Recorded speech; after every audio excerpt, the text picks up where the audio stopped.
When Lumix dropped the S9 a few months ago, the community was... However, today, Lumix is dropping a firmware update for this strange little camera that sort of addresses its main criticism. So let's get into it. This video is sponsored by Editor's Keys. We'll get into that and their new microphone here in a second. First order of business, this firmware update becomes public today, October 8th, 2024 at 9 p.m. EDT. And even though I paid for the S9 with my own money, I got early shill access from Lumix, so I can tell you guys the details before it becomes public later tonight. Feel free to blast me in the comments, but you're welcome. Okay, so the first and juiciest detail, I'm not gonna make you wait till the end, is the fact that they have removed the record limits from the video modes on the S9. I think the video record limits made a lot of people upset because this is a full frame 6K open gate shooting camera, and I think when you're in open gate you could just do like 10 minutes or 14 minutes, something like that. Now they've completely removed that if you go into the menu and remove the limit yourself. If you buy this camera, it will still ship with that limit on, so you got to dive into the menus, turn the limitation off, and then you get full access to just record as long as possible. Which begs the question, how long can you actually record with this camera before it overheats and melts into a little puddle? And the test results were actually not what I was expecting. Sponsor time, yeah. If you want to sound that freaking incredible, maybe you should try the SL600 microphone from Editor's Keys. Yeah, that's right. Editor's Keys is more than just a keyboard company, but I will say ever since I got their DaVinci Resolve keyboard that works with Mac and Windows, I have been using it instead of my Apple keyboard ever since. But they make more than keyboards, and this is the SL600 from Editor's Keys. It has a low pass filter switch on the body itself. It's got a -10 decibels switch as well.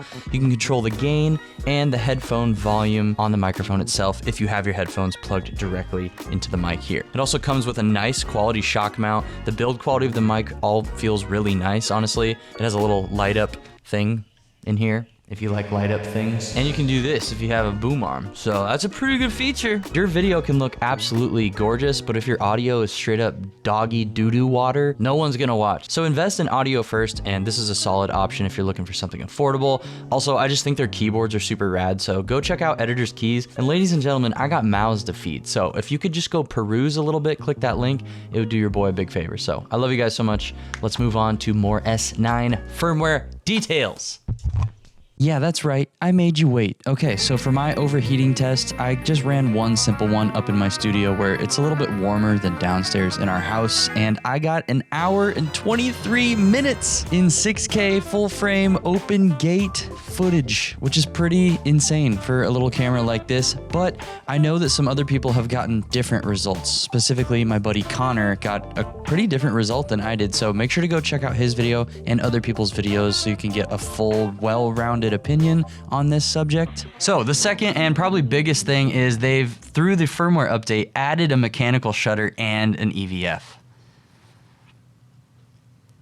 I wish. Another real update from this firmware is the fact that you can now do remote shooting with the Lumix Lab app. Personally, I hate camera apps for the most part. The remote shooting is actually pretty good on this app. You get more control than some other apps, and it didn't crash on us when me and Connor were out testing it. So you can control the camera, you can select the autofocus point that you would select by touching your touchscreen. Now you can do that within the Lumix Lab app as well. So it makes remote shooting actually kind of feasible, not too annoying, although I just don't like using apps in general. But for those of you who do use those in your workflow, this will definitely make shooting more convenient for you with your S9. The next real update on this firmware is frame markers. I know, pretty exciting. It's actually cooler than it might sound, but basically now you can do up to 3 frame markers at a time, and you can drag and move them around on your screen, which I thought sounded pretty gimmicky at first, like when would I ever use this? But after thinking about it a little more, I realized there's some projects like commercial stuff I would want to shoot,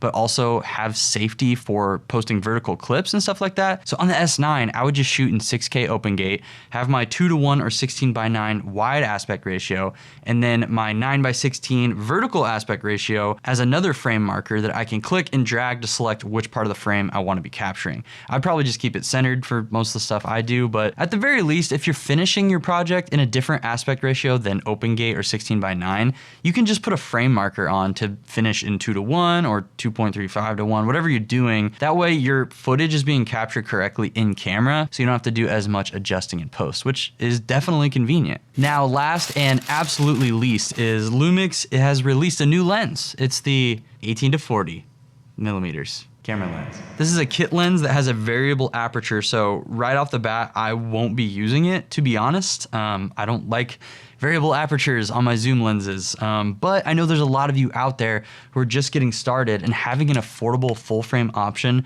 that shoots this quality photos and video is pretty insane. And when they initially released this camera, they came out with a very strange pancake lens that was, I think, an f8 that I just thought it was a meme at first, to be honest. Make it the ultimate tool for content creators. This is a little bit better option because it's still very compact and lightweight, has autofocus obviously, and zoom with variable aperture, but it does not work until you activate it by extending it. It has to extend this far before the camera will even recognize the image from the lens. So once it's extended, it doesn't extend that much farther throughout the zoom range, just a little bit there. So if this sounds like it's something for you, I'll have it linked below. I'm probably not gonna use it because I have some other lens options. I'm working on a long-term review of the S9. I have a ton of thoughts, a ton of footage and photos from this thing. It's kind of crazy.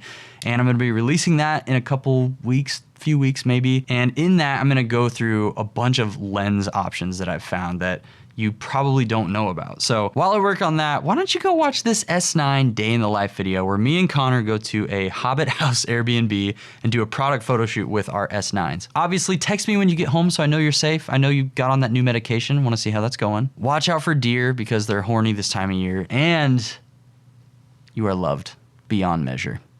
I'll see you in the next one.